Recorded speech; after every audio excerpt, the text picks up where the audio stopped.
Assalamualaikum warahmatullahi wabarakatuh.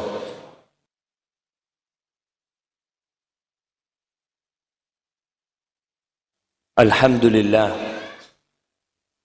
alladzi arsala rasulahu bil huda wa dinil haqq liyudhhirahu 'ala ad-din kullihi walau karihal musyrikun. Segala puji bagi Allah Jalla Jalaluh yang mengutus nabinya dengan agama yang benar, dengan agama Islam, satu-satunya agama yang diridhai oleh Allah Jalla Jalaluh.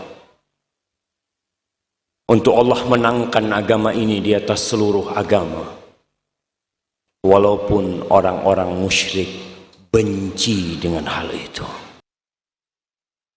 Allahumma salli wa sallim ala hadha an-nabiyil karim sayyidil anbiya'i wal mursalin khatamin nabiyyin nabiyina Muhammad ibn Abdullah wa ala alihi wa ashabihi ajma'in. Ya Allah, semoga salawatmu, semoga salam berkah dan nikmatmu senantiasa kau curahkan untuk hamba kekasihmu yang mulia ini, imamnya para rasul, yang paling mulia di antara para nabi, baginda Nabi kita Muhammad sallallahu alaihi wasallam. Dan semoga salawat itu bersambung untuk keluarga beliau, untuk istri-istri beliau, untuk putra-putri beliau, dan untuk seluruh sahabat Nabi radhiyallahu taala anhum ajma'in. Amma ba'd. Ma'asyiral muslimin, pada hari Ahad. Hari apa? Bukan hari Minggu. Ana sampai sekarang ana mau kasih hadiah lah. Siapa yang tahu kok bisa hari Ahad itu jadi Minggu? Padahal semuanya itu bahasa Arab. Dan semuanya itu bisa disebut diambil dari bahasa yang sama. Bahasa Suryania kalau nggak salah. Senin, Itsnin, Thulatha dari Thalatha, Arbi'a dari Arba', kemudian Khamis dari Khamsa, kemudian Jumu'ah dikatakan Jum'ah karena tempatnya ijtima', tempatnya kumpul, kemudian Sabat jelas hari Sabtu. Lalu kok jadi Minggu? Ya, fadhal. Santo Domingus. Kenapa? Ada apa dengan Santo Domingus? Dia yang ganti itu hari Ahad. Masya Allah. Namanya siapa? Santo Domingus. Barakallahu fikum. Makasih atas ilmunya. Nanti kita cari siapa Santo Domingus. Orang mana? Orang Surabaya? Bukan. Tinggalnya di Cibinong. Enggak, Santo Domingus itu tinggal di Cibinong. Ya, kita cari betul jemaah. Kita ini harus belajar. Kok bisa berubah jadi Minggu? Kemana Ahad? Kita harus cari tahu. Karena banyak pembodohan terhadap publik yang kita tidak sadar dengannya. Pada suatu hari, baginda Nabi Muhammad sallallahu alaihi wasallam menaiki mimbarnya. Ada berapa anak tangga mimbar Rasul sallallahu alaihi wasallam? Masya Allah, banyak yang jawab nggak ada hadiahnya. Taib 3. Anak tangga mimbar Rasul sallallahu alaihi wasallam 3. Awalnya Nabi ceramah nggak di mimbar. Awalnya Rasul sallallahu alaihi wasallam berceramah itu bersandar kepada batang pohon kurma. Kemudian ditawari oleh para sahabat untuk dibangunkan mimbar dari kayu. Rasulullah SAW mengiyakan. Maka dibangunkan mimbar dengan 3 anak tangga. Ketika Rasulullah SAW ceramah di mimbar itu, pohon kurma yang biasa dipakai bersandar oleh Rasulullah SAW merintih, ka'innu ka'aninis sabi, seperti tangisannya, seperti rintihannya bayi. Pohon pun merindukan Rasul sallallahu alaihi wasallam.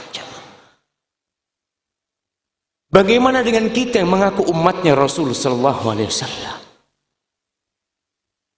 Dia merasakan indahnya disandari oleh manusia termulia di muka.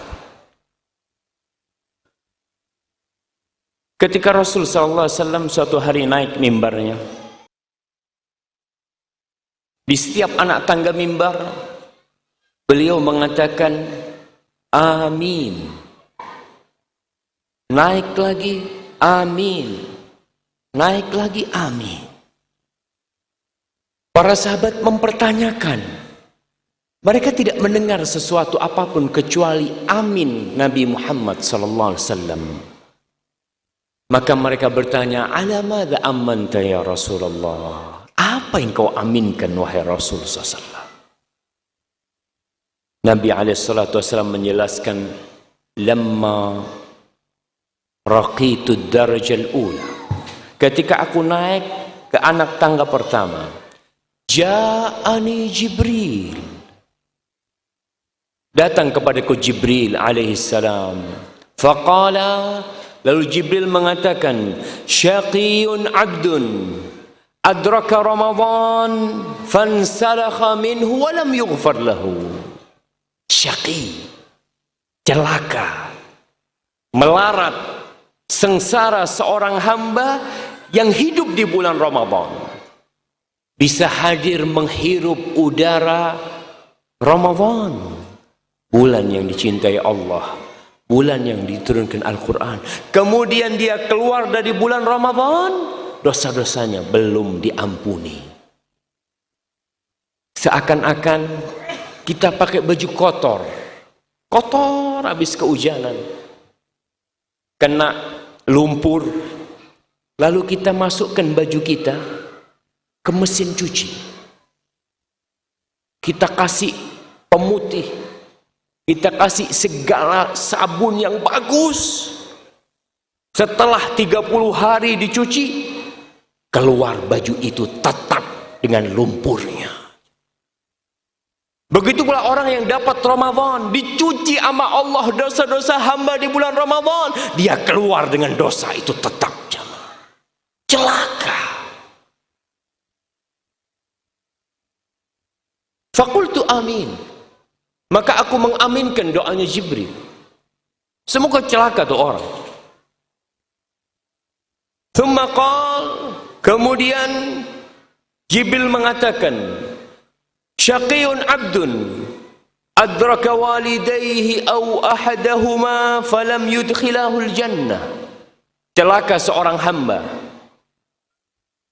yang dia hidup mendapati kedua orang tuanya atau salah satunya masih hidup.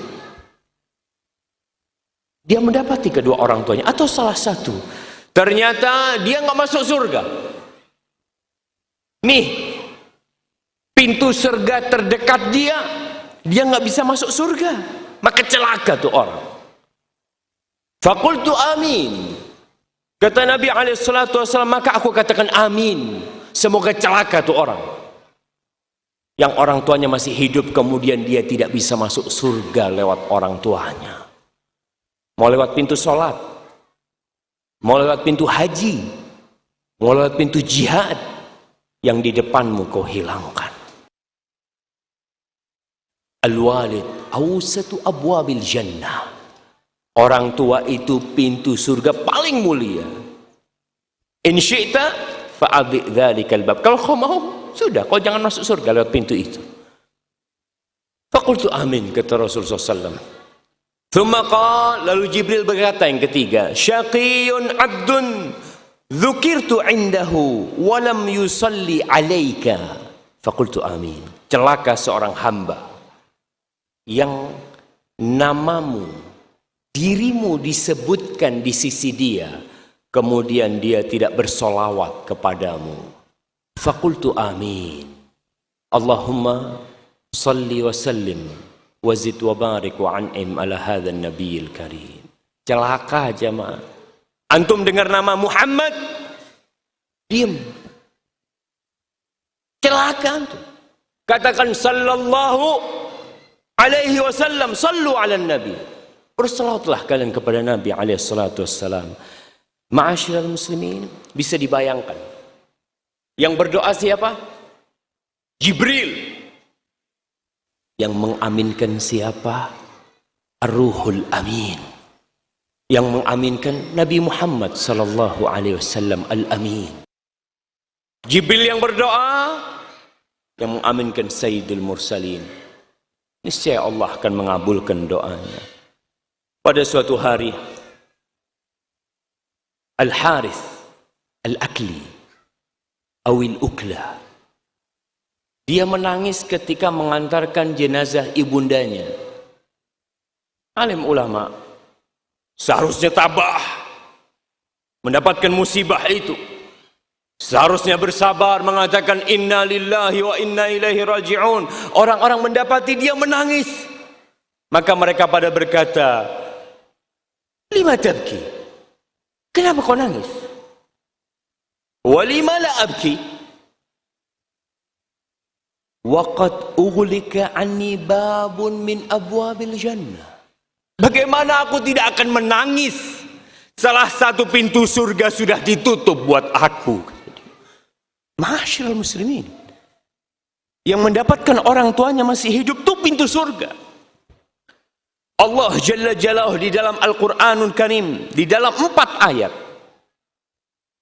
menggabungkan hak untuk dirinya dan hak untuk kedua orang tua. Karena Allah tahu keberadaan manusia, keberadaan kita itu dikarenakan keberadaan orang tua kita. Yang pertama, di surat Al-Baqarah ayat 83. Allah Jalla Jalaluhu mengatakan, wa idh akhadna mitsaqa bani Israil. Ketika kami ambil perjanjian kepada Banu Israel. Apa perjanjian yang Allah bikin dengan Banu Israel? La ta'buduna illallah wa bil walidaini ihsana. Allah pesankan kepada orang-orang Yahudi, kepada Bani Israel, kalian jangan menyembah kecuali kepada Allah, dan kalian harus berbuat baik kepada orang tua. Itu perjanjian langsung yang Allah ambil kepada Banu Israel. Di surat An-Nisa ayat 36, Allah berfirman, wa'budullah wa la tusyriku bihi syai'a wa bil walidaini ihsana.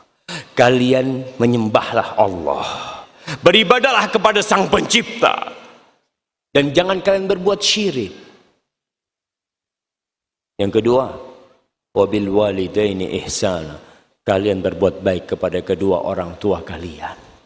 Karena ada manusia-manusia yang sering ke masjid, baik ibadahnya, puasanya jangan ditanya, tapi ternyata dia durhaka kepada orang tuanya, lupa dengan hak-hak orang tuanya, sibuk dengan anak dan bininya, lupakan kedua orang tuanya. Di surat Al-An'am ayat 51, Allah mengatakan, qul ta'alau atlu ma harramallahu alaikum alla tusyriku bihi syai'a wa bil walidaini ihsana. Katakan Muhammad kepada orang-orang itu, ta'alau, kalian kemari, aku akan bacakan kepada kalian apa yang Rob kalian haramkan atas kalian. Kalian jangan berbuat kesyirikan sedikit pun kepadanya. Wabil walidaini ihsana, dan kalian berbuat baik kepada kedua orang tua kalian. Di surat Al-Isra yang keempat ayat 23 Allah mengatakan wa qadha rabbuka alla ta'budu illa iyyah, dan Allah telah memutuskan, Allah telah mewajibkan kepada kalian, kalian jangan menyembah kecuali kepada Allah. Wabil walidaini ihsana, dan kalian berbuat baiklah kepada kedua orang tua kalian. Ma'asyiral muslimin rahimakumullah, Allah begitu memperhatikan hak orang tua. Setelah manusia memenuhi hak sang pencipta, Allah perintahkan kepada manusia supaya tidak lupa, supaya sadar bahwa dia bisa berjalan, dia bisa makan, dia bisa nulis. Ada peran orang tua di sana. Apalagi peran seorang ibu. Allah secara khusus memerintahkan kepada manusia secara khusus agar mereka berbakti kepada orang tuanya. Kita akan baca di surat Al-Isra tadi bagaimana Allah mengatakan wa qadha rabbuka alla ta'budu illa iyyahu bil walidaini ihsana. Kau berbuat baik kepada kedua orang tuamu. Imma yablughanna 'indakal kibara ahaduhuma aw kilahuma. Ketika salah satu dari orang tuamu atau dua-duanya sampai ke masa yang sepuh, udah tua.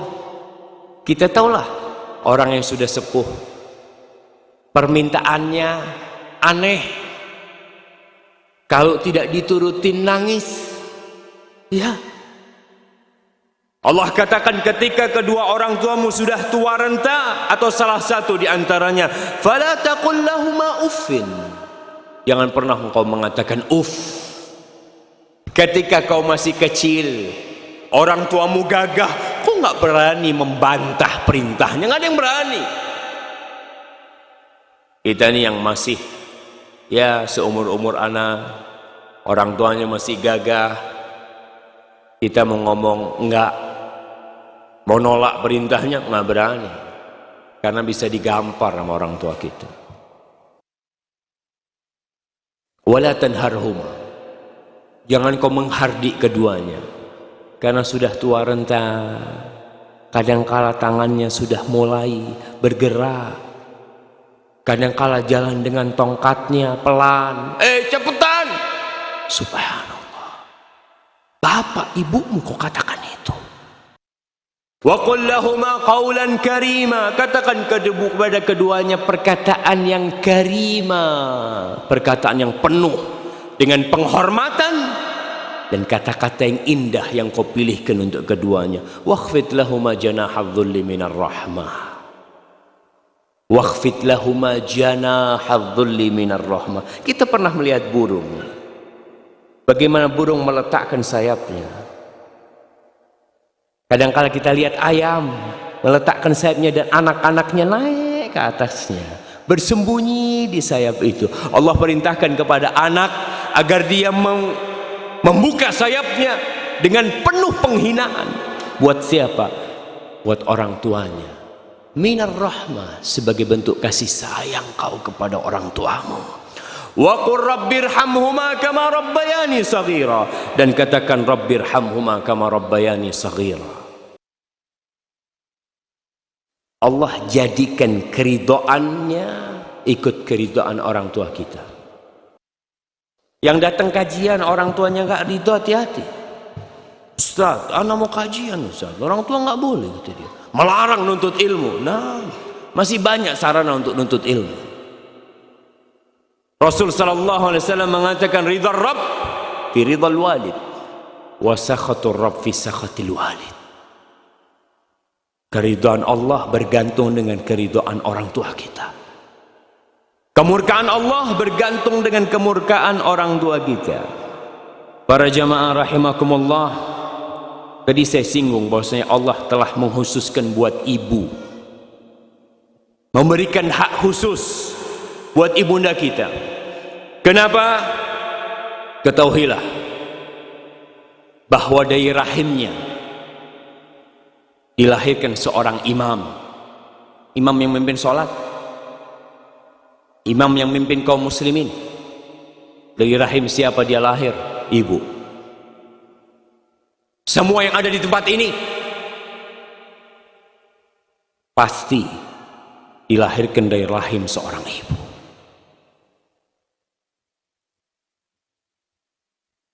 Orang-orang pada ribut kemarin merayakan hari ibu. Kajian ini bukan untuk merayakan hari ibu. Tidak ada hari ibu dalam Islam.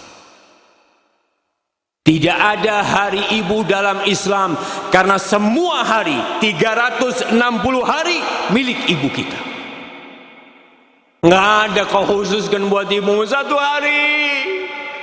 Aku ingat sama ibu, aku doakan ibuku. Tidak, seorang muslim dalam doanya, dalam sujudnya, dalam waktu-waktu mustajab, dia mengatakan Rabbi ghfirli wa li walidayya warhamhuma kama rabbayani shaghira. Ma'asyiral muslimin, tidak ada yang memberikan hak orang tua kita, khususnya ibu, seperti Allah Jalla Jalla. Allah menjadikan surga kita di kaki ibu kita.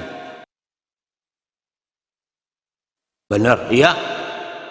An Muawiyah As-Sulami qala, Muawiyah As-Sulami berkata, Ataitu Nabiy sallallahu alaihi wasallam faqultu ya Rasulullah. Aku mendatangi Rasul SAW. Lalu aku mengatakan, ya Rasulullah, inni uridul jihad fi sabilillah. Aku ingin berjihad di jalan Allah.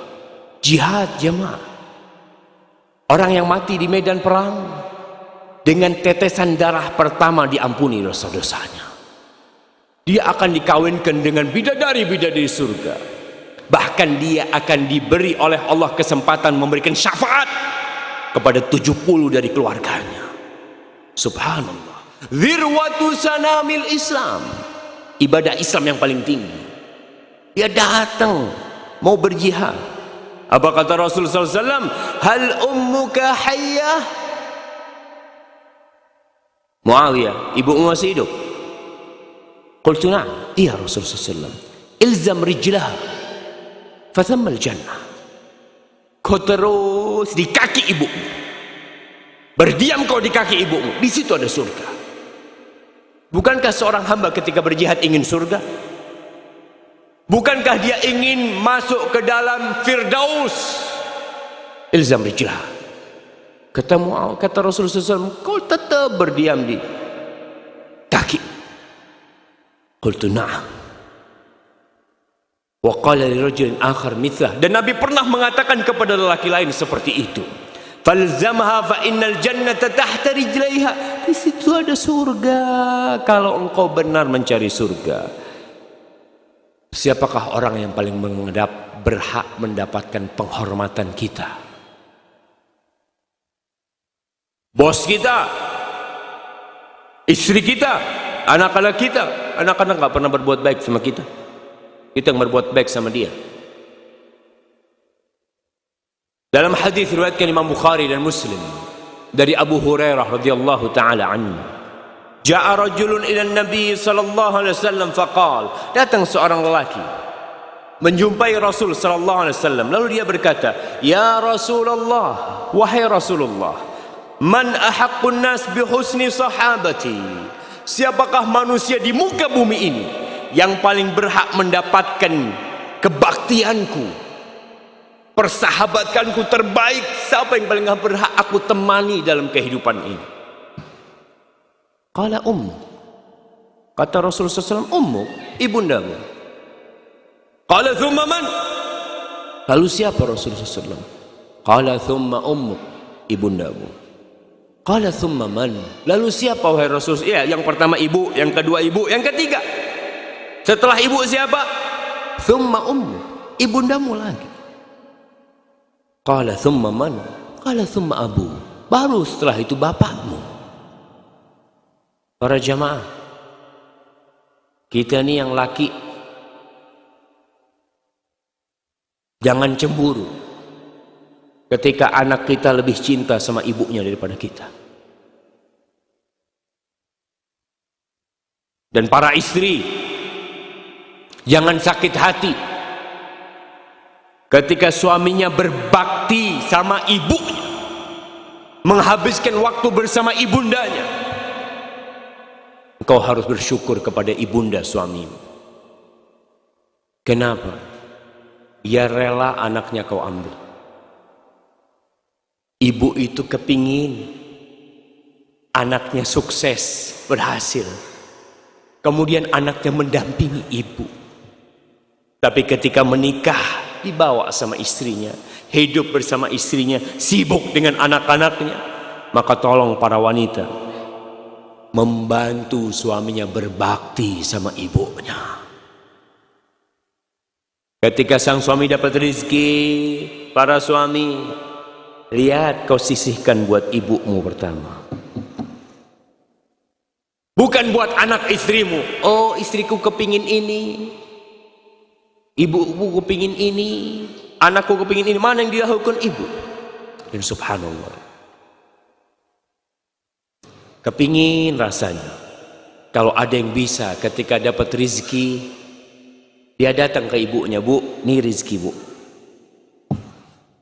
Ibu ambil yang mau, Bu. Ibu ambil. Para jamaah, Allah secara khusus menyebutkan ibu. Di surat Al-Ahqaf ayat 15. Allah mengatakan wasainal insana biwalidayhi ihsana, dan kami wasiatkan kepada manusia agar berbakti kepada kedua orang tuanya, bapak dan ibu. Hamalathu ummuhu kurhan wa wada'athu kurhan wa hamluhu wa fisaluhu 30 syahra. Allah ingatkan ibu. Ingat, ibunya hamil dia dalam kondisi sulit. Perempuan itu lemah, jamaah. Fisiknya lemah, kau lebih kuat. Tapi Allah kasih beban dia anak di perutnya. Dan kita lihat bagaimana antum yang udah nikah. Antum lihat bagaimana istri antum. Ketika perutnya semakin besar, dia udah mulai sulit tidur. Miring gak bisa. Lurus, punggungnya sakit. Kemudian ketika dia duduk, anaknya mulai bergerak-gerak, ditendang-tendang ibunya. Seneng ibu kita tuh ketika kita di perutnya. Dia seneng ketika kita tendang-tendang dia. Dia akan perintahkan bapak kita, sini-sini, dengerin nih. Kau pegang tuh. Subhanallah. Padahal capek. Tapi cinta dan kebahagiaan dia menunggu kehadiran kita membuat kelelahan dia lupakan. Ketika suatu hari gerakan di perutnya berhenti, apa yang dirasakanlah ibu kita? Ketika kita tidak berputar di perut ibu kita, bingung. Dia mengatakan kepada ayah kita, Fulan, kok nggak bergerak ya bayinya? Aku takut ada apa-apa sama dia. Berangkat ke dokter, diperiksa, nggak apa-apa, sehat. Bahagia tuh ibu. Ketika datang masa-masa melahirkan, Allah mengatakan, wa wada'athu kurha. Dia melahirkan. Ibu kita melahirkan kita. Kita yang bisa ada di sini keluar dari rahim ibunda kita. 9 bulan kita makan dari darah ibu kita. Kita darah dagingnya. Ketika dia mengeluarkan kita, berat. Bukaan pertama, bukaan kedua, bukaan ketiga, berangkat ke dokter. Kau harus banyak jalan. Jalan ibu kita. Lihat lagi bukaan kelima, alhamdulillah sudah tinggal sedikit. Tambah mendekat, tambah sakit yang dirasakan oleh mereka untuk mengeluarkan kita, jemaah. Wa hamluhu wa fisaluhu 30 syahra. Kemudian setelah itu lahir, disusui sama ibunya. Hamil dan disusuinya 30 bulan bisa jadi. Ketika lahir, kebutuhan kita dengan ibu kita semakin parah. Kita nggak bisa berbuat apa-apa. Kita hanya bisa menangis. Ibu kita ketika kita menangis, dia gendong kita, dia dekatkan kita dengan tetek. Dia susui. Dia meletakkan kita di dadanya. Berapa kali sehari? Puluhan kali. Malam hari tatkala semua tidur, kita menangis, dia bangun, dia gendong kita. Lalu setelah kita besar, setelah 2 tahun kita disusui, kita diajarin jalan sama ibu kita. Ketika bisa jalan, bahagianya tuh ibu. Ketika panas sedikit, dia antar ke rumah sakit. Ma'asyiral muslimin rahimakumullah, Nabi SAW berpesan khusus untuk ibu. Bukan cuma Allah, Nabi pun. Beliau mengatakan dalam hadis yang diriwayatkan oleh Imam Bukhari dan Muslim, Inna Allah haram alaikum uquqal ummahat. Allah mengharamkan kepada kalian durhaka kepada ibu kalian. Ibu kalian. Haram durhaka kepada bapak, iya. Tapi Nabi mengkhususkan kepada ibu. Kenapa? Kenapa Nabi mengkhususkan ibu yang disebut? Padahal durhaka kepada bapak juga haram. Karena ibu kita memiliki kehormatan yang lebih tinggi di atas bapak kita. Karena kedudukan anak kepada ibunya lebih bisa dia lakukan daripada kepada bapak. Bapaknya kuat, dia takut sama bapaknya. Tapi sama ibu, kemudian karena kebanyakan kedurhakaan itu sama ibu, bukan sama bapak. Lalu Nabi ingin mengingatkan kepada kita nih, agar kita lebih mengutamakan ibu kita dari bapak. Suatu hari datang pemuda mengadukan bapaknya. Apa kata pemuda ini kepada Rasulullah SAW? Kita lihat subhanallah, Nabi SAW itu tempat curhat semuanya. Istri curhat sama Nabi, perempuan-perempuan curhat sama Nabi, suami curhat sama Nabi, anak-anak curhat sama Nabi, bapak curhat sama Nabi. Datang nih pemuda mengatakan, ya Rasulullah, inna abi ijtah mali. Wahai Rasulullah SAW, bapakku ngambil hartaku. Bapakku ngambil hartaku. Kau panggil bapakmu. Datang bapak. Bener kau ngambil hartanya dia? Iya Rasul, aku ambil harta dia. Nggak boleh emang ambil harta dia. Aku ambil harta dia. Ya Rasul, aku yang susah payah membesarkan dia. Aku yang bekerja siang malam demi dia jadi besar, agar dia sukses. Kemudian setelah dia berhasil, aku nggak boleh ngambil hartanya. Rasul sallallahu alaihi wasallam mengatakan kepada pemuda ini, sini, anta wa maluka li abi. Kau bersama hartamu untuk orang tuamu, bukan cuma hartamu, dirimu. Maka orang tua kalau bunuh anaknya tidak dikisos, enggak, milik dia tuh anak, hasil karya dia, dosa iya, tapi tidak dikisos. Hak orang tua besar bapak, apalagi ibu. Tapi kebolehan mengambil harta anak ini tidak semena-mena. Jangan ada bapak-bapak dari majelis ini mengatakan, alhamdulillah saya mau ambil motor anak saya, Ustaz, pulang. Bukan. Dia boleh ambil harta anaknya selama tidak membahayakan anaknya. Anaknya punya motor 3, bapaknya ambil 1. Ambil. Buat apa kau simpan itu? Tatkala orang-orang bertanya kepada Rasul sallallahu alaihi wasallam tentang masalah infak, sedekah nih.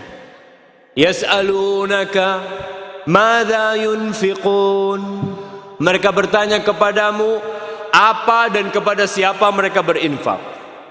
Qul ma anfaqtum min khairin falil walidaini wal aqrabin. Kata Allah Jalla Jalla, katakan Muhammad kepada mereka, harta yang hendak kalian nafkahkan, yang paling berhak mendapatkannya adalah kedua orang tua, kemudian kerabat-kerabat kita. Para jamaah, demi orang tua, hijrah pun harus ditinggalkan. Di dalam hadis yang diriwayatkan Imam Ahmad, datang seorang lelaki menjumpai Rasul sallallahu alaihi wasallam. Dia mengatakan, "Ji'tu ubayi'uka 'alal hijrah." Wahai Rasul sallallahu alaihi wasallam, aku datang untuk berbaiat kepadamu untuk berhijrah meninggalkan negeri kafir ke negeri Islam. Wa taraktu abawayya yabkiyan, dan aku tinggalkan kedua orang tuaku nggak ridho, nangis keduanya. Apa kata Rasulullah SAW? Irji ilaihima, kau pulang, balik kau jumpain kedua orang tuamu. Fa'adhikhuma kama abkaitahuma, kau bikin keduanya tertawa sebagaimana kau telah membuat keduanya menangis. Banyak di antara kita yang meninggalkan orang tuanya di kampung halaman jauh. Kenapa Ustaz? Ana mengadu nasib di Surabaya, kerjaan ana di Surabaya. Masa anak harus ke kampung? Kalau ke kampung nggak ada kerjaan, subhanallah, di situ ada surga. Orang mau hijrah aja suruh balik, orang mau jihad suruh balik sama Rasulullah SAW. Apalagi cuma sekedar cari rizki. Di mana engkau hidup selama di bumi Allah, di situ akan ada rizki. Tapi orang mencari kenyamanan, mencari kenikmatan. Ya kalau di kampung ada sih kerjaan, tapi nggak seperti di kota besar. Subhanallah. Kau mau cari surga atau mau cari dunia?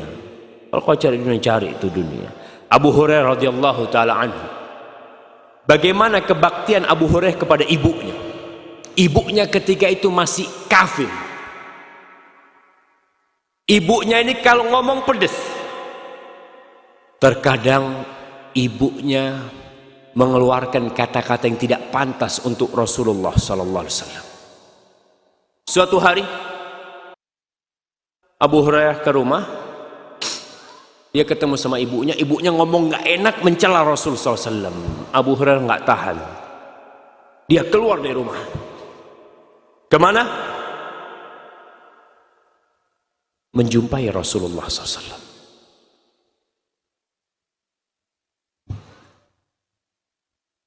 Dia mengatakan, ya Rasulullah, wahai Rasulullah, ud'u Allah li ummi Abi Hurairah. Wahai Rasulullah, tolong kau berdoa, mohon kepada Allah untuk ibunda Abu Hurairah. Ini kebaktian yang paling dahsyat dari seorang anak.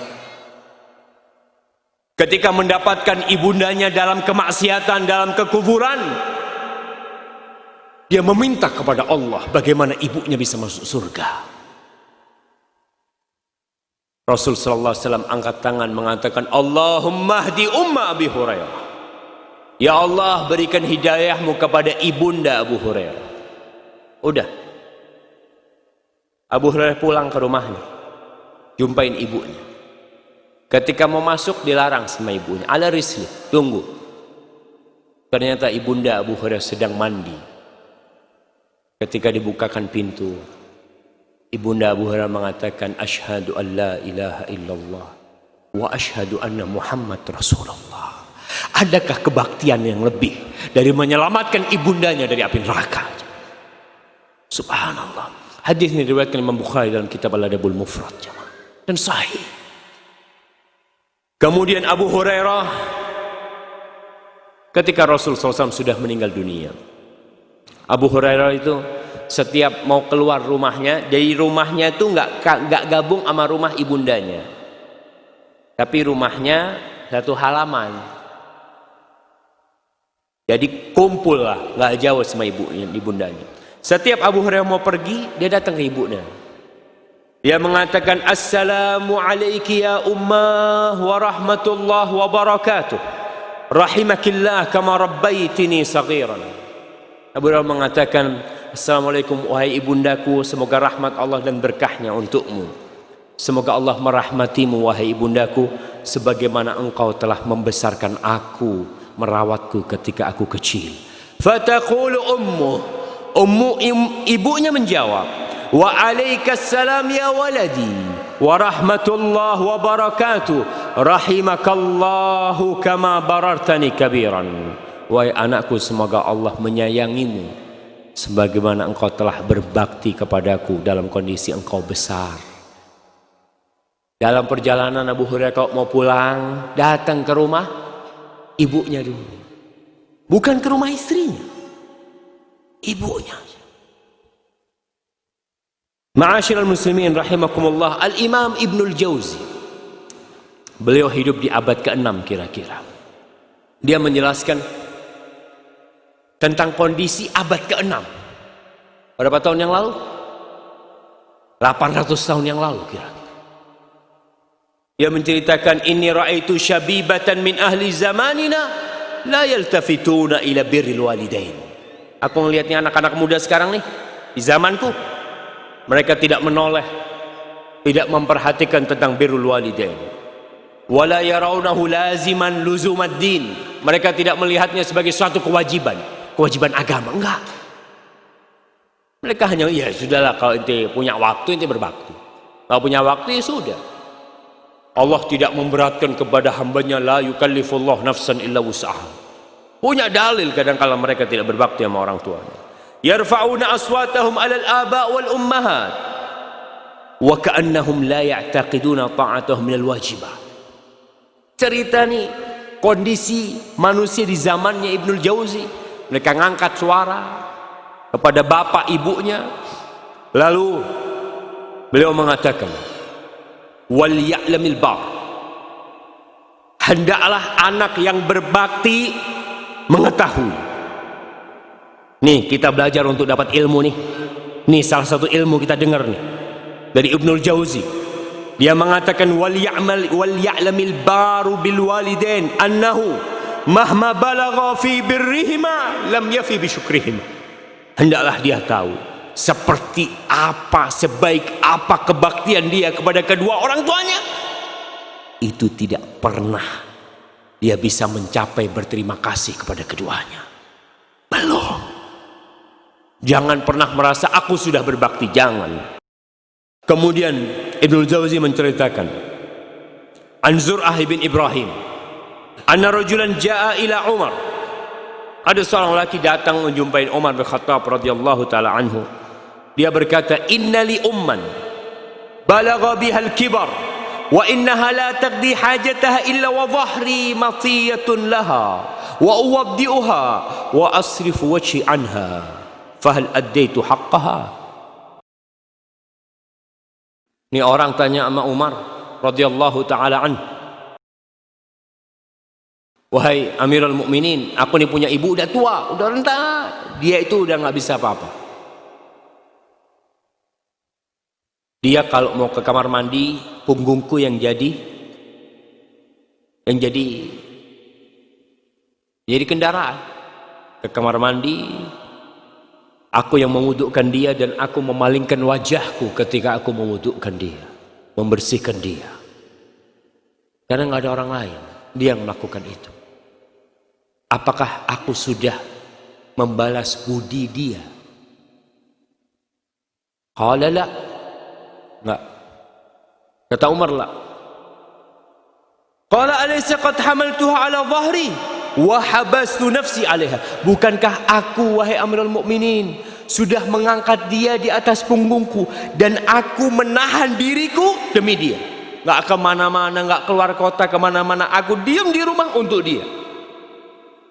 Apakah aku tidak membalas budi dia? Apa kata Umar? Enggak. Kenapa? Innaha kanat tasna'u dzalika bika wa hiya tatamanna baqa'ak. Ingat ibumu dulu ketika dia gendong engkau, ketika dia membersihkanmu ketika itu, dia mengharapkan engkau hidup. Dan engkau sekarang berbuat itu kepada ibumu. Kau ingin ibumu cepat mati. Kau ingin berlepas diri. Kadang kalau anak ngomong, ya aduh kesian ibu ya, mudah-mudahan udah cepat mati ibu daripada tersiksa di dunia ini. Padahal yang tersiksa bukan ibunya. Siapa? Iya. Si anak merasa nggak nyaman merawat ibunya yang sakit. Pintu surga jamaah. Ma'asyiral muslimin rahimakumullah, datang orang lain kepada Ibnu Umar radhiyallahu taala anhum. Ini kisah sering kita dengar. Tapi terkadang lewat aja.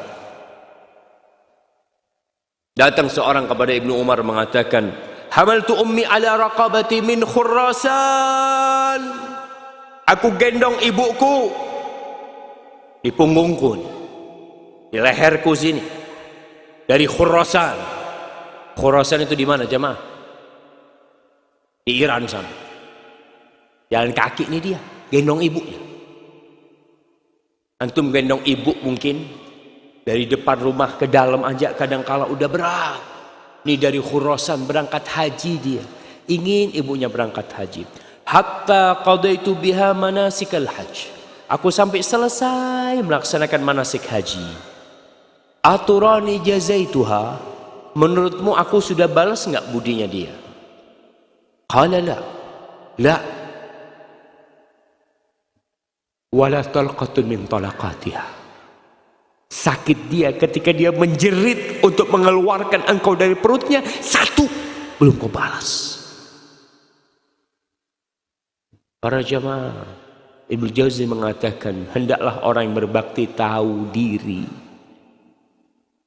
Sebanyak apapun kebaktian dia, sebanyak apapun duit yang diberikan kepada ibunya, bapaknya, maka dia belum membalas budi orang tuanya. Dan seorang anak ingat yang sudah dewasa, jangan berpikir berubah. Aku kan sudah jadi bapak Ustaz. Aku sudah memiliki anak yang dia wajib berbakti kepadaku. Nah, kau jadi bapak buat anakmu, tapi buat ibumu kau tetap anak. Bos, jenderal, profesor, doktor. Iya, di kampus kau profesor, di kampus kau doktor, di markas kau jenderal, di rumah kau anak buat ibu. Supaya kita sadar pangkat kita yang terhadap ibunda kita. Ma'asyiral muslimin, seperti apa sih cinta ibu kita kepada kita? Sulit untuk digambarkan. Kalau kita membutuhkan jantung dia akan kasihkan.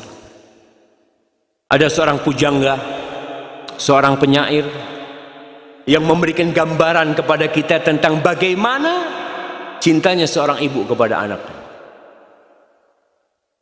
Supaya kita sadar seorang muslim kalau ibu kita marahnya pun dengan cinta. Dia pukul anaknya dengan cinta. Anaknya mau nyebrang jalan, dia pukul. Kenapa? Karena benci? Tidak. Dia takut buah hatinya tertabrak. Penyair ini mengatakan, anak akan bacakan. Ketika anak baca ini, Masya Allah, betapa sayangnya ibu kita sama kita tuh. Dia mengatakan, aghramru'un yawman ghulaman jahilan binuqudihi kayma yuhiqa bihi ad-darar qala atini bifuadi ummika ya fata walakal jawahiru wad-darahim wad-durar فأتى فأغرز خنجرا في قلبها والقلب أخرجه وعاد على الأثر لكنه من فرط سرعته هوى فتدهرج القلب المعفر بالأثر ناداه قلب الأم وهو معفر ولدي حبيبي هل أصابك من ضرر فكأن هذا الصوت رغم حنوه غضب السماء على الغلام قد انهمر فارتد نحو القلب يغسل بما فاضت به عيناه من سيل العبر ويقول يا قلب انتقم مني ولا تغفر فإن جريمتي لا تغتفر فاستل خنجره ليطعن قلبه طعنا فيبقى عبرة لمن اعتبر ناداه قلب الأم كف يدا ولا تطعن فؤاد مرتين على الأثر. Dia bercerita, ada seorang lelaki yang membodoh-bodohin anak muda. Dia katakan, ente sini, ente anak kasih fulus, anak kasih permata, berlian. Dia ingin membodoh-bodohin anak ini, tapi syaratnya satu, kau datangkan jantung ibumu. Ada anak-anak muda kalau sudah kena narkoba, kena apa, dikasih duit, berangkat dia. Fa'ata, dia datang, dia jumpain ibundanya, lalu dia tusuk ibunya, dan dia keluarkan jantung ibundanya untuk ditukar dengan emas-emasan, ditukar dengan perlian dan mutiara. Lalu dia cepat bawa tuh jantung. Dalam perjalanan, karena terburu-buru, dia tersandung. Ketika tersandung, jantung itu menggelinding. Kemudian jantungnya bercampur dengan debu. Dalam kondisi jantung itu menggelinding, nadahu qalbul jantung itu memanggil anaknya. Wahai Ananda, wahai Anandaku, kau nggak apa-apa anakku, kau nggak apa-apa kesandung anakku, kata dia. Suara itu yang penuh dengan kelembutan, tetap seakan-akan suara itu adalah murka Allah Jalla Jalla kepada anak. Maka dia ambil tuh jantung ibundanya, dia cuci dengan air mata yang menetes dan mengalir dari matanya. Lalu dia mengatakan, wahai jantung ibundaku, kau balas dendam atas kesalahan anakku ini. Kesalahanku tidak mungkin bisa diampuni. Maka dia ambil pisau yang dia gunakan untuk menusuk ibundanya. Dia hendak menusuk dirinya sendiri. Lalu jantung itu mengatakan, kufayatan, jangan anakku, jangan kau bunuh aku 2 kali, wahai anakku, jangan. Ibunda kita siap berkorban apa saja demi kita. Kita ini udah gede, udah besar, keluar kota. Ibu tuh masih tanya, nak, kau sampai mana nak? Gimana kondisimu nak? Tapi tatkala kita sudah besar, kita jarang telepon sama ibu kita. Kecuali kalau kita ada perlunya baru telepon ibunda kita. Ma'asyiral muslimin rahimakumullah. Dapat apa orang yang durhaka kepada orang tuanya? Supaya kita tahu diri, manusia itu suka diiming-imingi dan suka ditakut-takuti. Di dalam Al-Quranul Karim di banyak tempat Allah menyebutkan surga, kemudian Allah mengikutinya tentang neraka, agar manusia sadar kenikmatan yang kau cari di dunia akan hilang. Yang kau takutkan di muka bumi ini akan ada ketakutan yang lebih dahsyat dari itu. Rasul sallallahu alaihi wasallam berkata kepada para sahabatnya, ala adullukum bi akbaril kabair, maukah kalian aku kasih tahu tentang dosa besar yang paling besar? Bala ya Rasulullah, pasti Rasulullah SAW. Rasul mengatakan al-isyraku billah. Yang pertama syirik, yang kedua wa uququl walidain, durhaka kepada kedua orang tuanya. Dalam hadis diriwayatkan Imam Ahmad, "Ma min dzambin ajdaru an yu'ajjil Allah Ta'ala li sahibihi al-uqubata fid dunya ma'a ma yaddakhiru lahu fil akhirah ma'a ma yaddakhiruhu lahu fil akhirah min al-baghi wa qati'atir rahim." Akhrajahu Imam Ahmad. Kata Rasulullah SAW, tidak ada dosa yang lebih pantas untuk mendapatkan hukuman di dunia. Allah segerakan hukuman dia di dunia, plus yang Allah sembunyikan bagi dia kelak di akhirat, daripada kezaliman dan memutuskan rahim.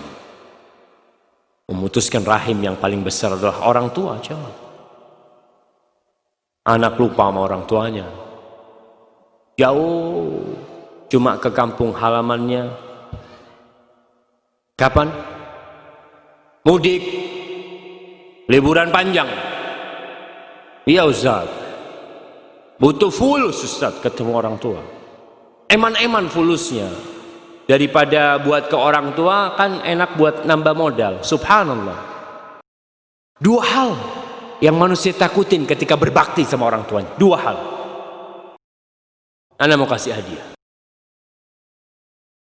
Apa yang ditakutin oleh manusia ketika dia harus berbakti sama orang tuanya, harus berangkat ke rumah orang tuanya, harus berbagi sama orang tuanya? Dua hal yang ditakutkan. Apa jamaah?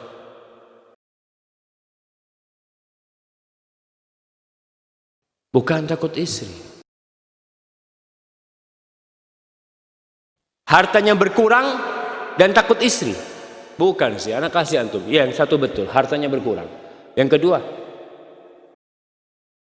nah, Masya Allah, antum ambil. Iya, kita mau berbakti sama orang tua itu takut dua, gak punya waktu, biaya besar. Dan ternyata Rasul Shallallahu Alaihi Wasallam mengatakan, kedua yang kita takutkan ini udah dijamin sama Allah. Gimana kalau kita ada jaminan, jamaah? Ada orang menjamin antum, syuf, antum berangkat ke Kalimantan, tiket pesawat semua apa, biaya semua, anak ganti. Kemudian anak kasih tambahan.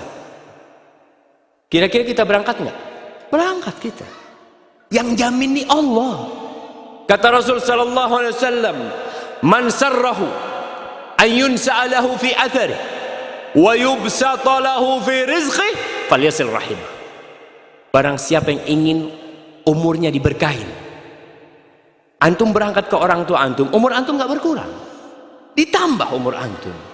Wa yubsata lahu fi rizqi, rizkinya nggak dikurangin, ditambahin rizkinya. Hendaklah orang yang ingin itu silaturahim sama orang tuanya. Apa masih antum meragukan jaminan Allah? Allah yang jamin, jamaah. Nih ibu-ibu tadi ada yang mengatakan takut istri.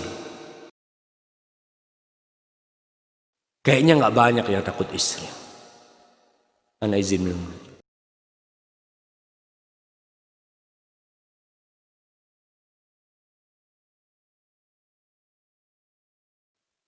Seharusnya, alhamdulillah, seorang suami yang perhatian sama istrinya, dia akan perhatian sama orang tuanya.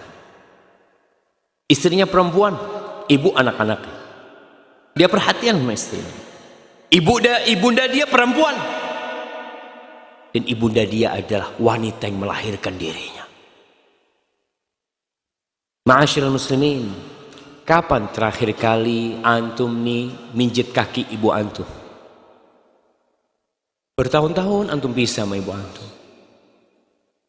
Kaki yang pernah bengkak kaki ibu kita itu, gendong kita, datang sama ibu, pijetin kaki dan katakan Rabbighfirli wali walidayya warhamhuma kama rabbayani shaghira. Kalau antum punya rizki, pulang, berangkat ke kampungnya, cuma apa? Mau pijit kaki ibu, pijit. Ya Allah, mudah-mudahan ini yang memasukkan aku ke surga. Kita nggak tahu lewat pintu mana kita masuk surga. Ini pintu paling dekat, kita tinggalkan.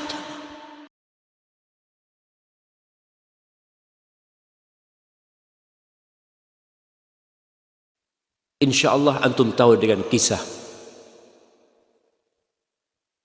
Uwais Al-Qarani. Al-Imam Muslim dalam kitab sahihnya, beliau menceritakan tentang sosok manusia yang belum pernah dilihat oleh Rasul sallallahu alaihi wasallam. Dia hidup di masa Rasul sallallahu alaihi wasallam.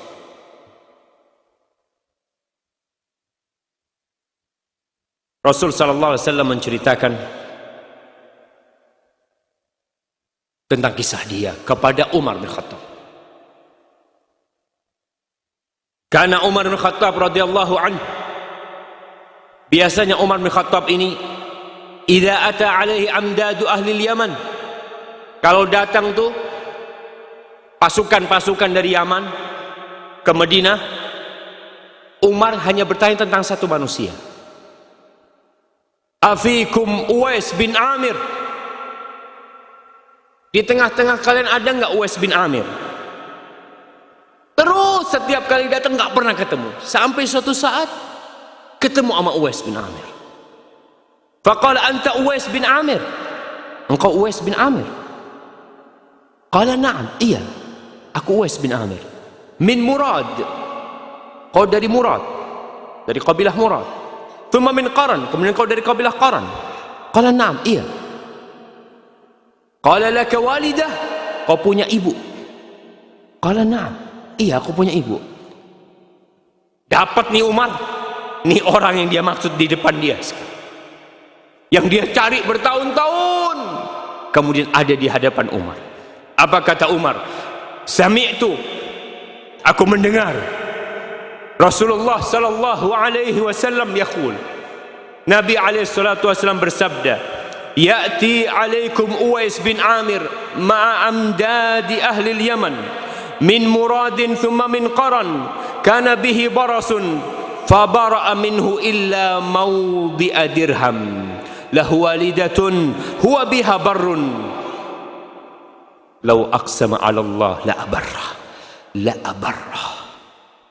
Aku mendengar Rasul SAW bersabda, akan datang tuh nanti Uwais bin Amir bersama pasukan dari Yaman nantinya. Dia dari Murad, kemudian dari Qaran. Dia dulu punya penyakit baros. Baros itu penyakit putih semua jamaah ya. Mungkin apa sekarang? Ada orang yang putih rusak kulitnya seperti. Ya, antum tahulah baros itu.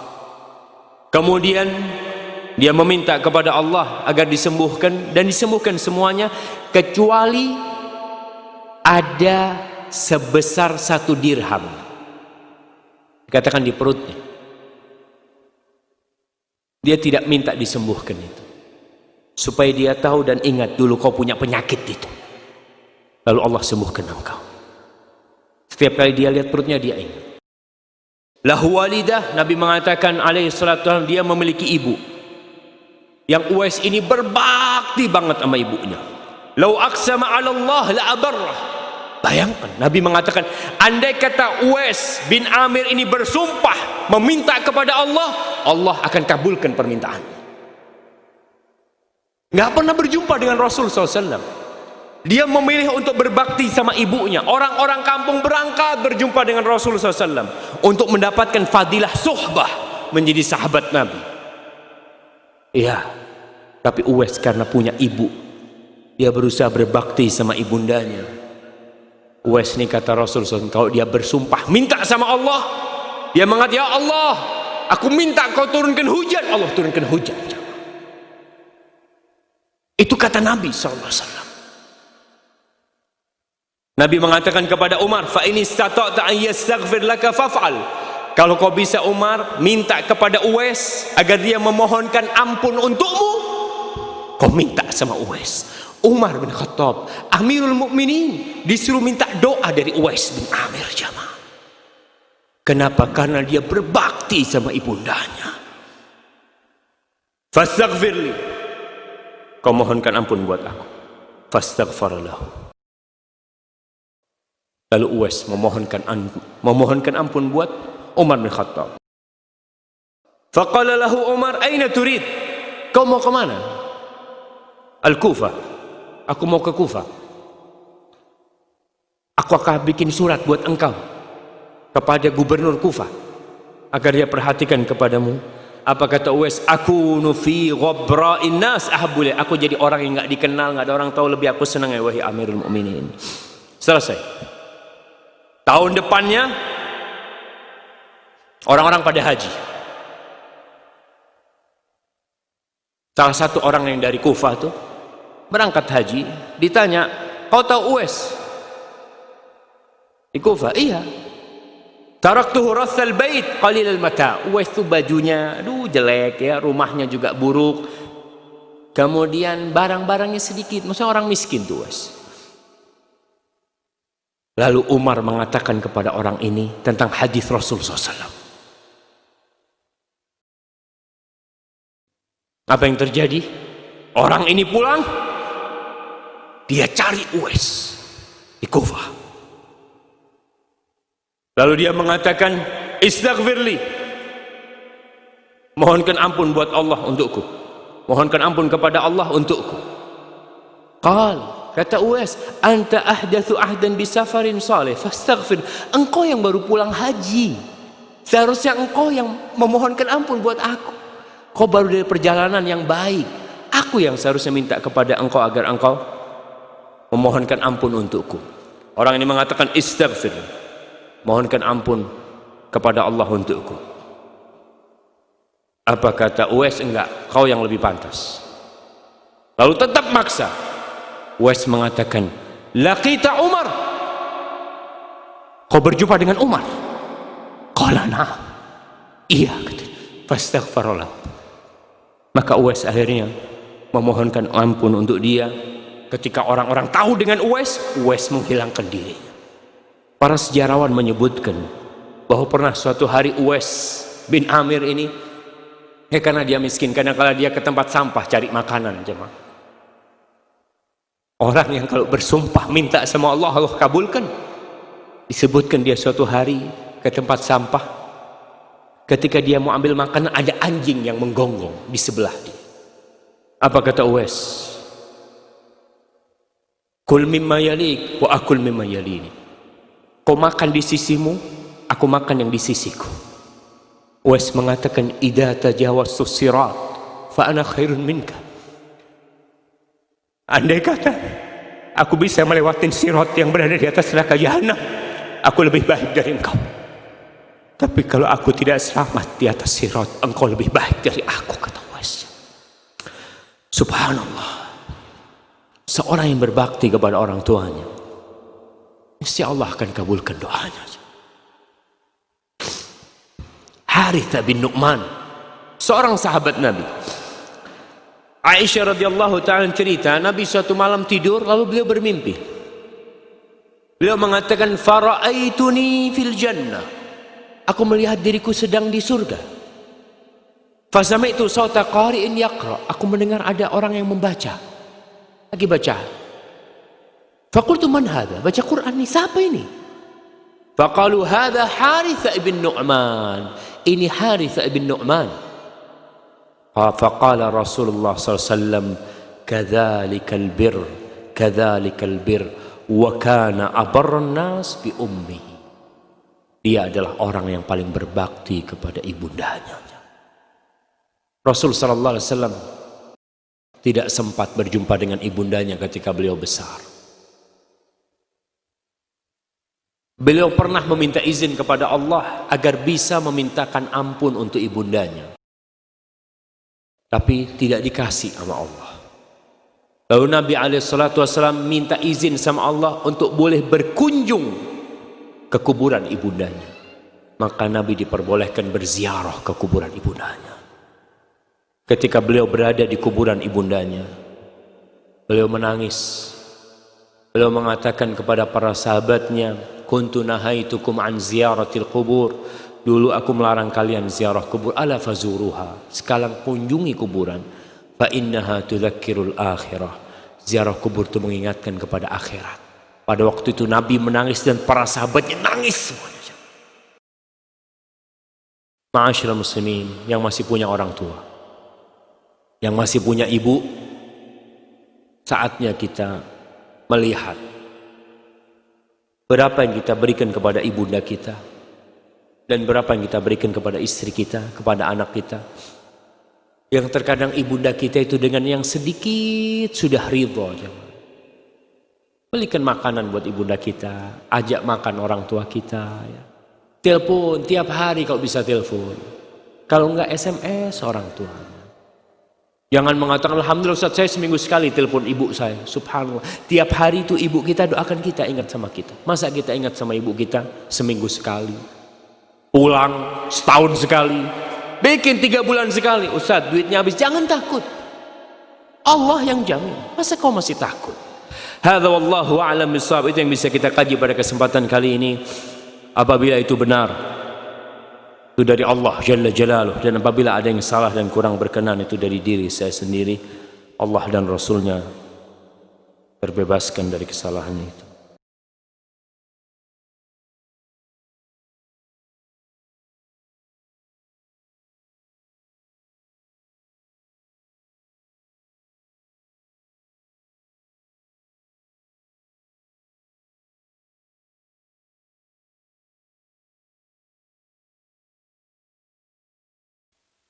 Bagaimana mengatasi rasa bosan atau lelah saat merawat orang tua? Apakah bila kita pernah merasa lelah, maka sirna bakti yang sudah dilakukan? Namun terkadang di hati ada rasa bosan, kesal dan emosi terhadap permintaan aneh-aneh. Lalu bagaimana bila kita membohongi karena tidak bisa mengikuti permintaan? Ma'asyiral muslimin rahimakumullah.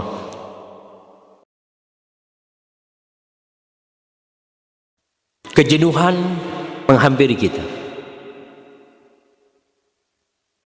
Ana punya ibu, subhanallah ya.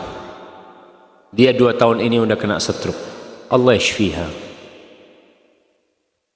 Terkadang datang ya rasa kesian sama ibu kita. Mungkin rasa bosan kadangkala datang, tapi kita harus usir.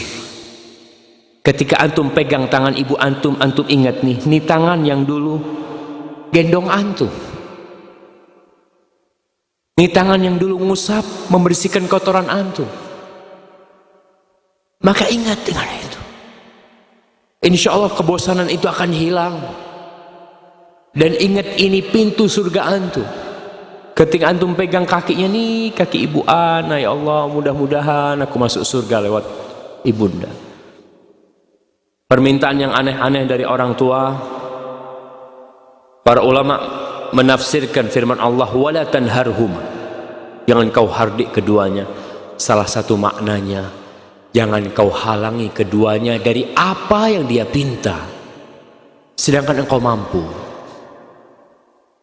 Salah seorang tabi'in atau sahabat Nabi, tabi'in, dia itu pernah beli pohon kurma.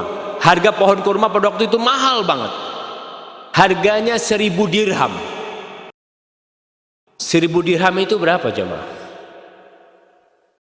10 dirham bisa beli 1 ekor kambing. Jadi kalau 1000 dapat kambing berapa? 100 ekor. Kalau harga kambing 1 juta, berapa juta? 100 juta. Ibunya suatu hari ini kepingin dengan hatinya pohon kurma. Antum tahu pohon kelapa itu kadangkala ada yang enak di tengahnya itu. Apa namanya itu? Apa? Pondong. Pondoh tuh. Itu kurma ada kayak gitu. Ibunya kepingin makan itu. Dia beli pohon kurma, dia tebang. Padahal harganya 100 juta aja. Karena ibunya minta. Kata, ente kenapa sampai beli padahal mahal harga yang sekarang? Kata dia, ya gimana ibuku minta. Ibuku minta. Aku nggak akan halangi apa yang dia pinta. Subhanallah jemaah.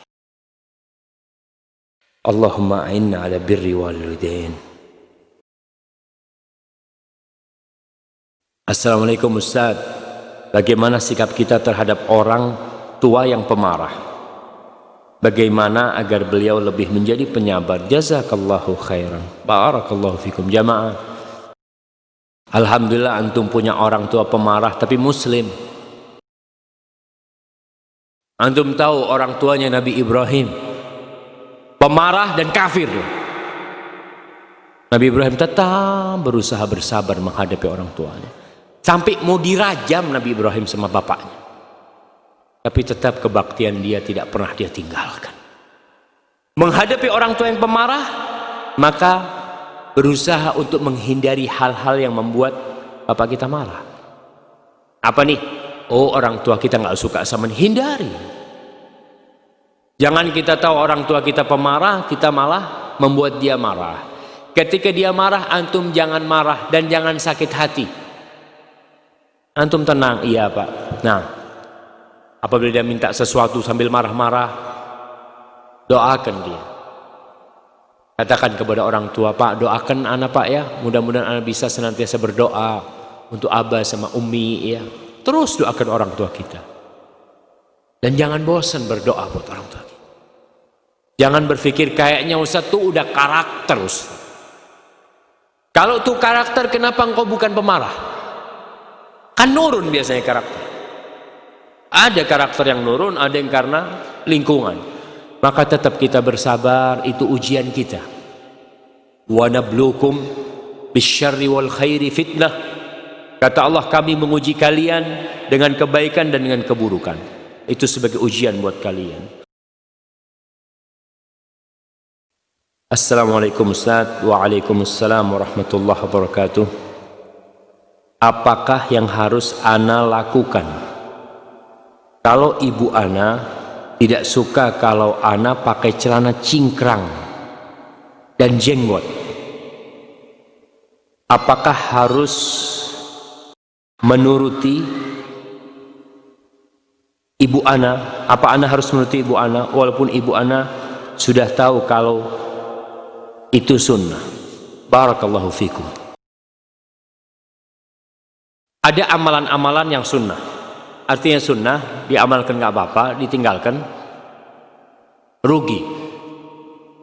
Diamalkan dapat pahala, ditinggalkan rugi. Seperti sholat sunnah. Kita ini kalau lagi sholat sunnah dipanggil sama ibu kita, Syafiq, ada lagi sholat sunnah, putus sholatnya, datang sama ibunya, sholat hak Allah.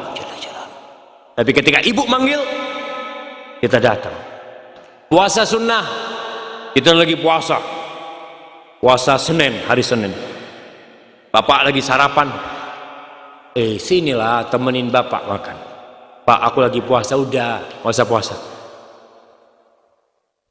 Dia tinggalkan puasa, tinggalkan puasa. Tinggalkan puasa.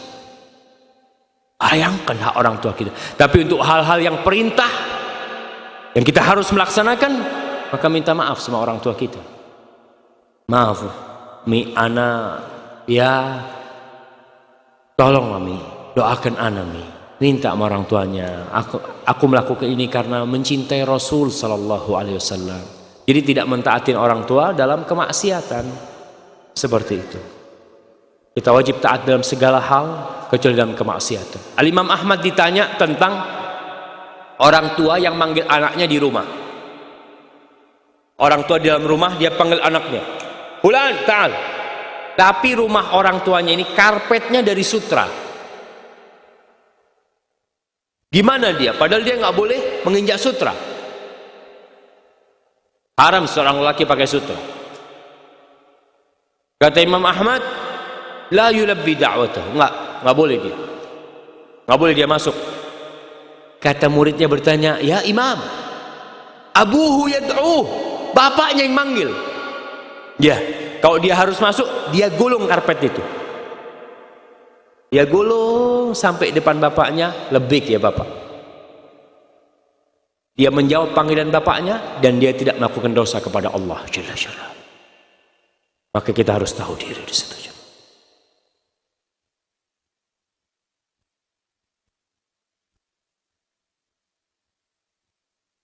Dijelaskan ridha Allah adalah ridha orang tua. Bagaimana kalau kita sudah menikah ikut suami? Jazakallahu khairan. Barakallahu fiik. Bismillah.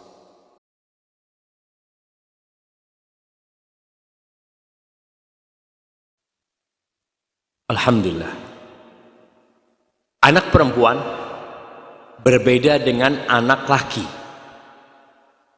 Apa bedanya? Anak perempuan ketika dia menikah, dia itu diserahkan sama bapaknya. Ada serah terima dari bapak. Bapak mengatakan kepada calon menantunya, ya fulan bin fulan zawwajtuka wa ankahtuka binti bimahar sekian. Aku kawinkan engkau, aku nikahkan engkau dengan putriku dengan mahar sekian. Diserahkan nih anak sama bapaknya. Konsekuensinya ada peralihan jabatan. Kalau dulu orang pertama yang harus ditaatin oleh si putri adalah orang tuanya, ketika dikawinkan dia serahkan kepada suaminya. Itu konsekuensinya. Ini salah satu rahmat Allah. Soalnya bagaimana ketika seorang wanita memiliki suami dan dia harus taat kepada dua orang. Bapaknya enak kau ke sini, suaminya ngomong jangan, istriku aku lagi ada perlu sama kau. Siapa yang harus dia taatin? Bapaknya apa suaminya? Suaminya. Kalau orang tua mengatakan enak banget Ustaz, aneh yang besarkan anak-anak, tahu-tahu kawin dia harus berbakti sama suaminya, enggak, aneh enggak terima itu. Kalau ente enggak terima enggak apa-apa, jangan dikawinin anaknya. Iya, ya sudah suruh di rumah sama ente. Tapi kalau kau berikan sama orang lain, udah kewajiban berbakti sama dia. Tetap dia wajib berbakti sama orang tuanya, kecuali dalam hal-hal yang dia harus minta izin sama suaminya. Nggak seperti dulu dia berangkat ke orang tua, seenak dia bertemu orang tua. Ketika menikah, dia harus izin. Bang, anak mau jumpain ibu. Suaminya ngomong, janganlah besok aja. Besok ikut suaminya. Dan para suami, nggak boleh para suami memutuskan silaturahim. Dia larang istrinya ketemu orang tuanya. Dia tidak antarkan istrinya ke orang tuanya. Dia putuskan rahim itu, la yadkhulul jannah, nggak masuk surga tuh. Ente udah dikasih anaknya, masya Allah, udah gede, udah siap, dikasihkan ke ente. Ente lalu tidak mau berbakti atau membantu istrimu berbakti kepada orang tuanya. Hadza wallahu a'lam bissawab. Naam, afwan Ustaz, kalau ibu sudah mati bagaimana cara berbakti? Subhanallah, betul. Sebagian di antara kita dulu belum sempat berbakti. Pintu surganya udah selesai, udah meninggal. Gimana cara berbakti? Yang pertama, jadilah anak soleh. Kalau kau jadi anak soleh, kau datang kajian, kau beribadah, kau bersedekah, orang tua itu dapat insyaallah pahalanya. Dapat saham, karena engkau adalah hasil orang tua. Kalau kau punya kelebihan rizki ini, sedekah buat orang tua kita. Sampai Rasul sallallahu alaihi wasallam dalam hadis riwayatkan Imam Bukhari dalam Adabul Mufrad, ditanya orang laki mengatakan, ya Rasulullah, ibuku meninggal belum sempat berwasiat. Apakah aku bersedekah buat ibuku? Sampai dapat pahala ibu. Jadi punya rezeki, beli sejadah umpamanya satu, taruh ke masjid buat ibu. Nggak usah ngomong sama orang, nih buat ibundaku, nggak perlu. Antum ngomong sama Allah Jalla Jalla, Allah tahu tuh. Kemudian istighfar buat keduanya. Rasul sallallahu alaihi wasallam menceritakan tentang seorang orang tua nih yang masuk surga di derajat yang tinggi. Lalu dia mengatakan, anna li hadza, gimana aku bisa sampai ke tingkatan yang tinggi padahal amalku nggak sampai seperti ini. Dikatakan kepada dia, istighfari waladika laka, karena istighfar anakmu untukmu. Terus istighfar. Lalu jamaah yang selanjutnya, berbakti kepada orang tua yang meninggal dunia, berbuat baik kepada orang-orang yang dicintai oleh orang tua kita. Ibu kita punya saudari-saudari, kita datengin. Rasul sallallahu alaihi wasallam mengatakan, inna min abarril birri silatur rajuli ahla wuddi abi. Termasuk kebaktian yang paling baik ketika seorang anak menyambung hubungan baik dengan orang-orang yang dicintai oleh orang tuanya. Makanya dulu tuh Masya Allah, orang tua kita kalau ada tamu, kita tuh biasanya dipanggil. Anak ingat dulu sama abah anak, Syafiq sini. Sampai sekarang ya. Sampai sekarang anak udah tua, ketika ada tamu, anak bisa dipanggil sama abah, Syafiq sini. Nih temennya abah, kau kenalan sama fulan. Kita dikenali. Dulu ketika kita kecil kita dipanggil. Yuk salaman nih sama ammi fulan dikasih tahu. Sekarang kalau ada tamu anak disuruh, sono, masuk dalam. Masuk dalam. Ini anak kita nih supaya dia bisa menyambung nanti silaturahim, menyambung kebaktian kepada kita.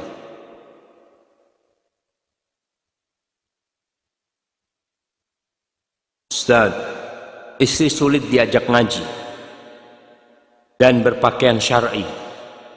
Kadang sering cekcok. Benarkah jika dalam Islam pernikahan itu hukum asalnya 2? Jika sulit adil baru 1. Bagaimana mengukur seberapa adil diri kita sebelum melangkah yang kedua? Masya Allah. Ini mau iya. Menikah itu hukumnya sunnah. Hukum 1 itu sunnah. 1 itu sunnah. Dan bisa jadi wajib kalau dia takut terjerumus ke dalam dosa. Allah mengatakan fankihu ma taba lakum minan nisa'i mathna, itu lil ibaha. Kau boleh 2 mathna wa thulatha wa ruba', 2, 3, 4. Fa in khiftum alla ta'dilu fawahidah. Kalau kau takut tidak bisa berbuat adil, 1. Intinya seorang itu dianjurkan menikah. Kalau kau bisa berbuat adil, ya monggo 2. Kalau kau bisa berbuat adil. Tapi jamaah. Nah, kalau bicara poligami nih jamaah, bisa sampai maghrib kita di sini. Tapi yang jelas tadi, kita bicara adil, antum mampu berbuat adil. Ingat, jangan mikir kawin 2, antum nggak berbakti sama ibu antum. Ngurusin istri terus, tiap hari kesini, Masya Allah, Alhamdulillah Ustaz. Tiap hari anak, pertama, kedua, ketiga, keempat. Pertama, kedua, ketiga. Bapak, kalau Idul Fitri Ustaz, sama orang tuanya Idul Fitri. Hati-hati antum. Jangan lupa berbakti sama orang tua, walaupun antum punya istri lebih, tetap orang tua antum harus antum berbakti sama dia. Masalah adil itu, ya adil dalam nafkah, adil dalam tinggal di tempat dia, itu harus sama. Kalau urusan cinta nggak bisa kita berbuat adil. Tapi jamaah, perempuan sekarang itu beda dengan perempuan dulu. Makanya antum kalau mau poligami itu perempuannya harus dibetulin dulu. Betulin ya. Kalau dia itu besi yang bengkok, paling nggak dilurusin sedikit, dia tetap bengkok.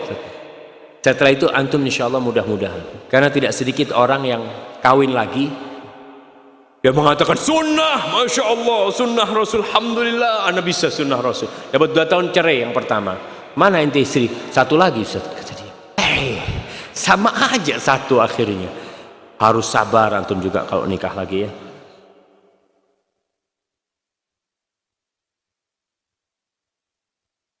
Ustaz, bagaimana cara berbakti kepada orang tua jika sejak kecil sudah tidak memiliki ibu dan terpisah dari ayah?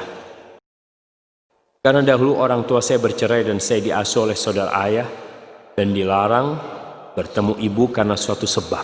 Masya Allah, larangan ini tidak boleh dilaksanakan. Semua perintah untuk berbuat maksiat kita nggak boleh taat. Kalau dilarang berjumpa dengan ibunya karena suatu sebab, jumpain ibu.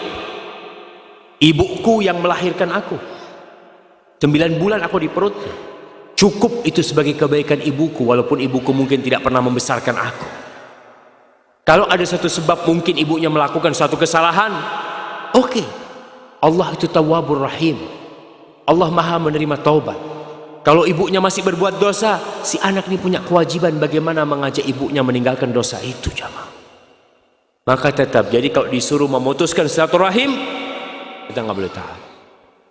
Kita tetap berbakti sama ibu kita. Kita katakan kepada saudara bapak kita, afwan, minta maaf, tuh ibuku, bagaimanapun kesalahan dia, kafir aja tetap harus berbakti. Kafir, apalagi dia muslim ya. Barakallahu fikum.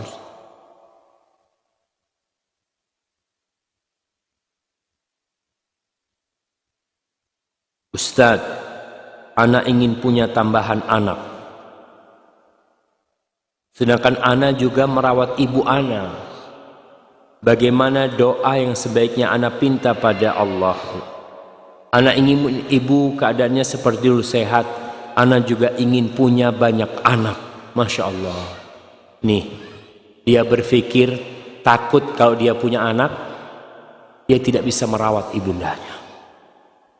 Ini termasuk kebaktian. Tapi berdoalah, mohon kepada Allah, istikharah. Ya Allah, aku ingin punya anak tapi ibu seperti ini. Takut. Memang kalau seorang hamil, umpamanya dia, si istri ini hamil, dia gimana mau merawat ibunya? Kadang-kadang merawat diri sendiri susah seperti itu. Minta sama Allah pilihan yang terbaik.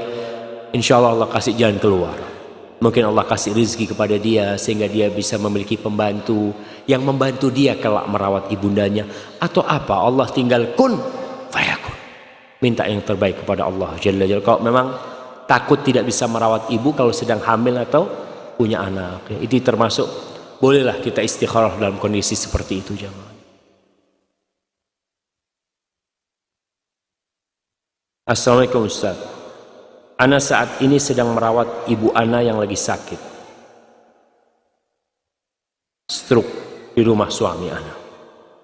Yang saya tanyakan, kalau ana yang merawat ibu ana adalah satu kewajiban, bagaimana hukumnya dengan suami ana?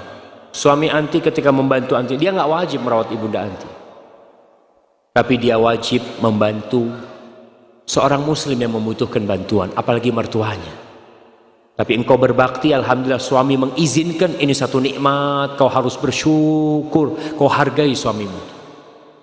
Suami mengizinkan ibunya yang dibawa, masya Allah jemaah. Ada suami-suami yang aduh kata dia, udahlah taruh di panti jompo mana, panggil perawat, anak bayar. Subhanallah, ini suami yang baik kayak gini ya. Maka engkau tambah kebaktianmu kepada suamimu karena kebaikan suamimu.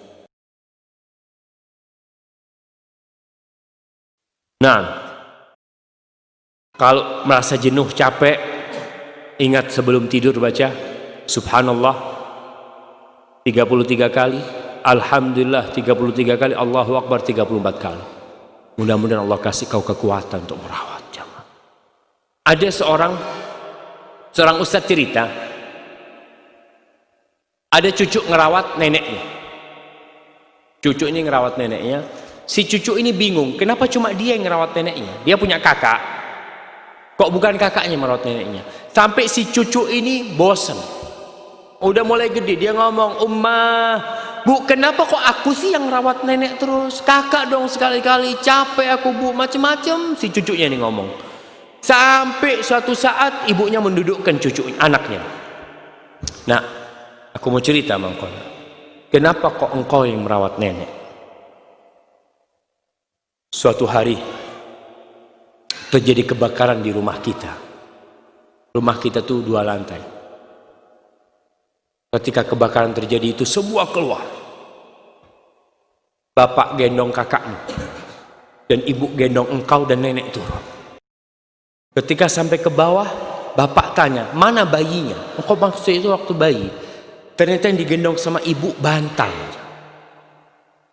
Ya orang dalam kondisi panik ya, dia langsung angkat, dia pikir bayinya. Ternyata bayinya masih di dalam, di lantai 2. Nenekmu lari, naik, dia selamatkan engkau, dia loncat dari lantai 2 dan dia lumpuh selama-lamanya untuk menyelamatkan engkau. Setelah itu sang cucu ini tidak pernah lagi jenuh merawat neneknya. Karena dia tahu neneknya menyelamatkan dia. Maka tatkala kita ingat dengan kebaikan ibunda kita, insya Allah kejenuhan itu akan hilang dari diri kita.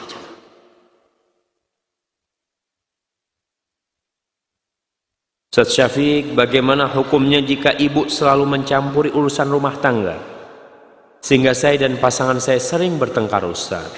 Dan bagaimana jalan keluarnya? Subhanallah.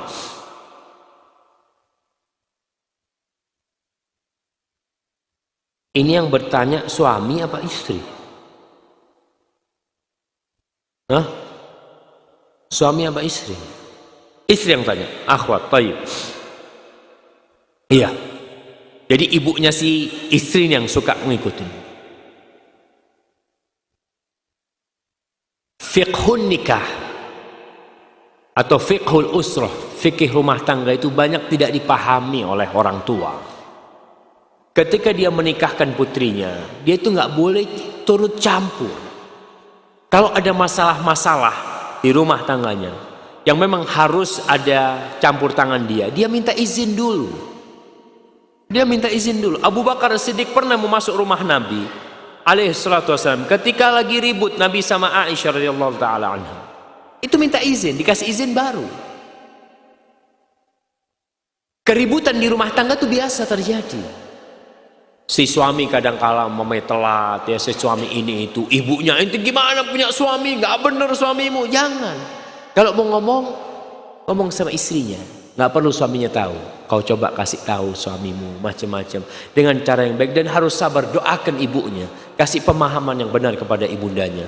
Ibu itu kadang-kala turut campur karena cinta, tapi sehingga dia lupa dengan batasan-batasan yang seharusnya dia tidak langgar seperti itu. Bapak juga melihat anaknya lagi susah ya, jangan turut campur, kecuali si menantunya itu minta tolong, baru ikut campur. Kalau enggak akan terjadi keributan di rumah.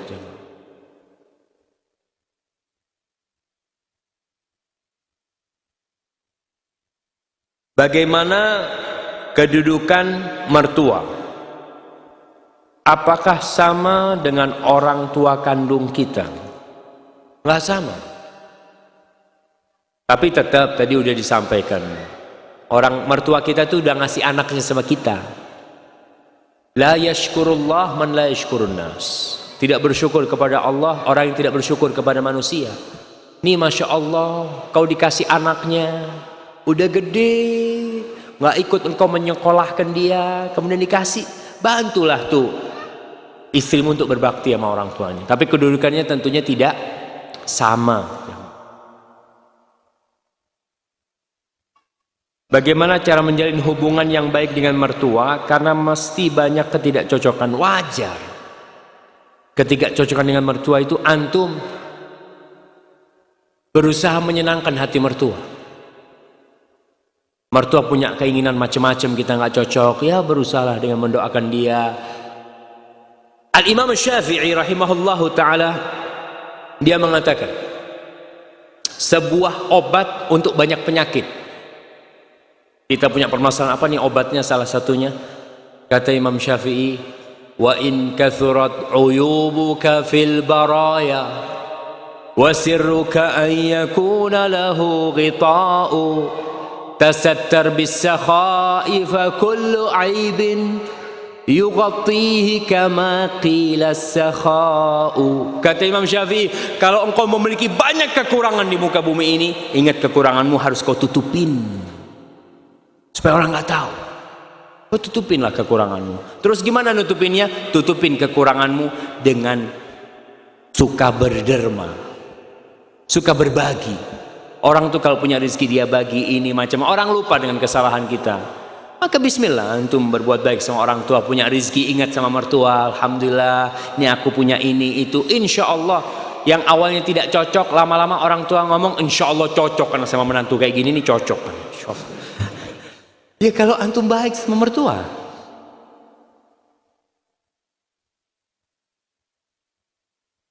Subhanallah.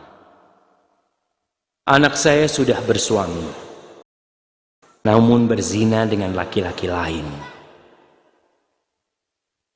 Bagaimana sikap saya sebagai orang tua?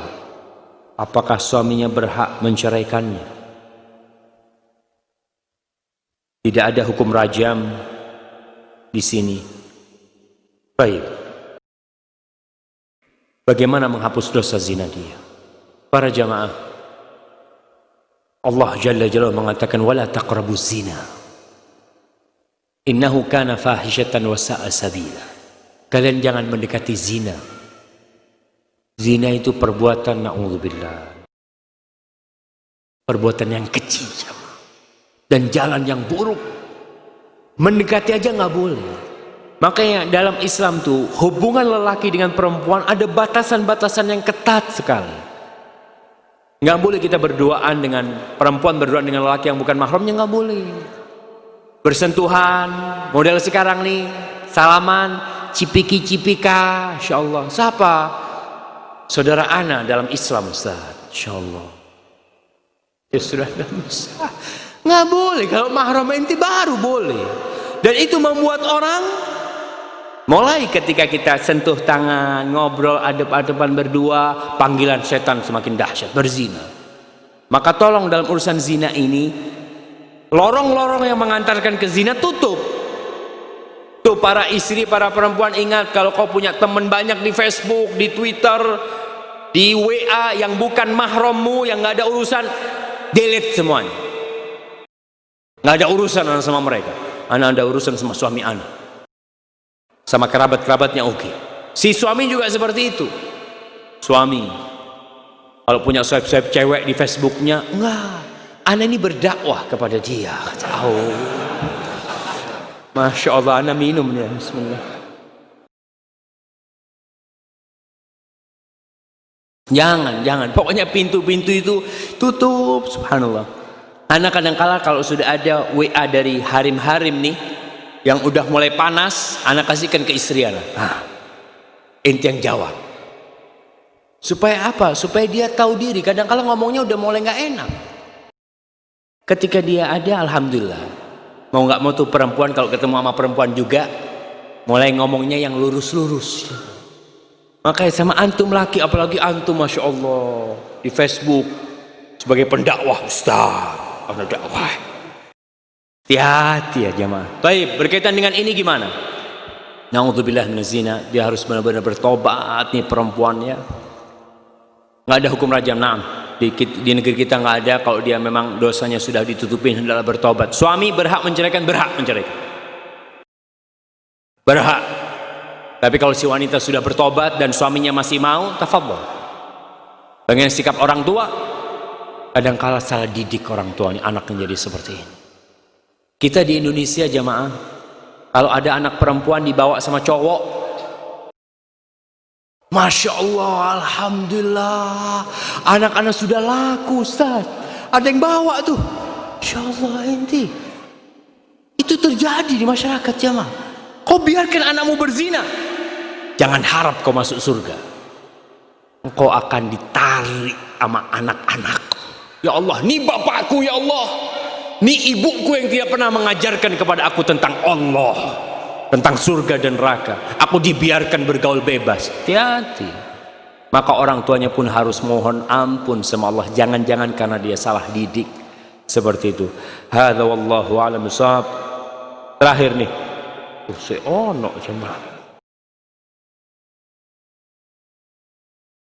Nah, mana yang didahulukan antara melunasi hutang-hutang orang tua atau menikah? Mengingat anak sudah kebelet nikah. Antum nikah cari yang murah, antum nikah cari yang maharnya murah, antum lunasi hutang orang tua antum. Atau antum lunasi hutang orang tua antum, antum nikahnya kredit. Boleh antum ngomong sama mertua, syuf, ana duit belum punya, gimana kalau maharnya kredit lah. Anak kredit 10 tahun nggak apa-apa. Nggak apa-apa kalau ada mertua yang mau. Nah, jemaah. Dan kadangkala walimah ini orang besar-besarin. Walimah itu tidak harus di gedung jamaah. Orang kan mengatakan, oh walimah di gedung, biaya sendoknya sekian, biaya piringnya sekian, nggak kawin-kawin tuh anak. Maka bismillah antum cari mertua, syuf, kita walimahnya di rumah. Panggil apa? Sate Madura. Iya, antum walimah di rumah, undang 100 orang, panggil sate. Syuf, kasih semua walimahnya anak. Besok 100 orang lagi kita panggil, bakso. Boleh walimah. Cuma kita sekarang jadi bangga-banggaan walimah itu. Ente habis berapa? Ya nggak banyak sih, 120 juta. Allahu Akbar. Dapat 2 bulan cerai. Ya Allah, 120 juta jadi jemaah. Maka hati-hati jemaah. Antum nikah cari yang murah dan antum lunasin hutang orang lain. Nah Ustaz, mohon dijelaskan poin-poin muamalah dengan ibu yang berpindah agama. Wasahibhuma fid dunya ma'rufa. Kesian tuh orang tua antum kalau pindah agama, kadangkala gara-gara nikah lagi, gara-gara bergaul sama orang. Antum tetap wajib berbakti sama keduanya dengan berdakwah dan doakan orang tua antum dapat hidayah.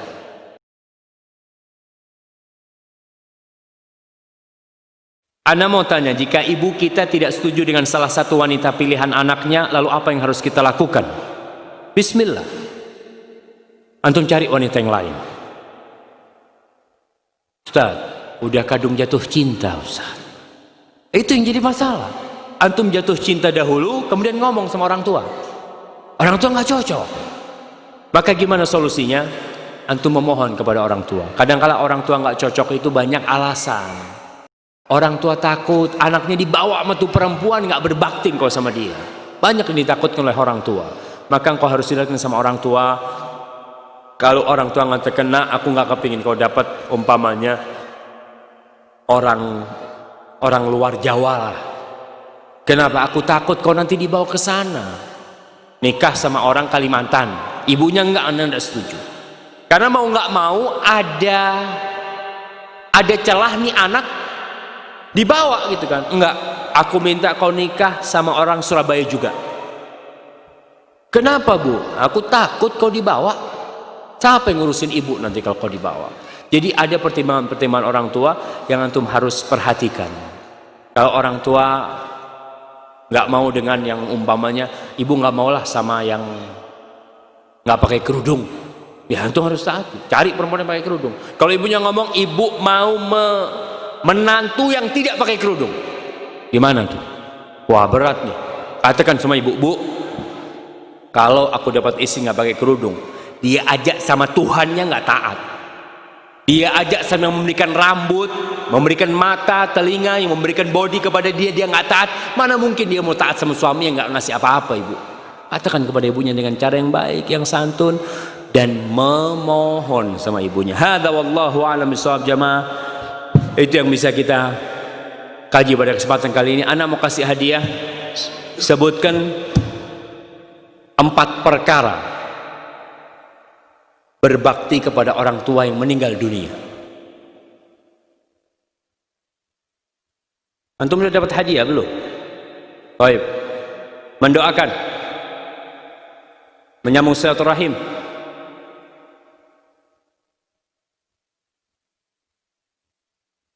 lupa jamaah. Insyaallah.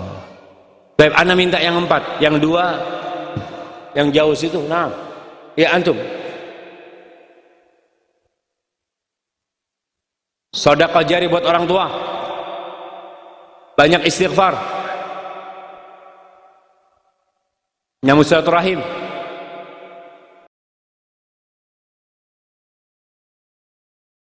Mendoakan, ya mendoakan. Ya nggak apa-apa lah. Antum taruhan sama dia ya, anak kasih. Baik. Pertanyaan yang terakhir.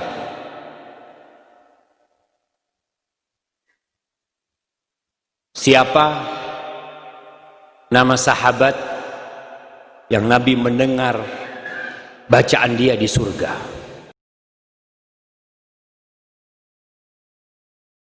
Uwais tabi'in. Antum? Harithah bin Nu'man jamaah. Baik, ana sangat berbahagia sekali bisa berkumpul dengan antum sore hari ini.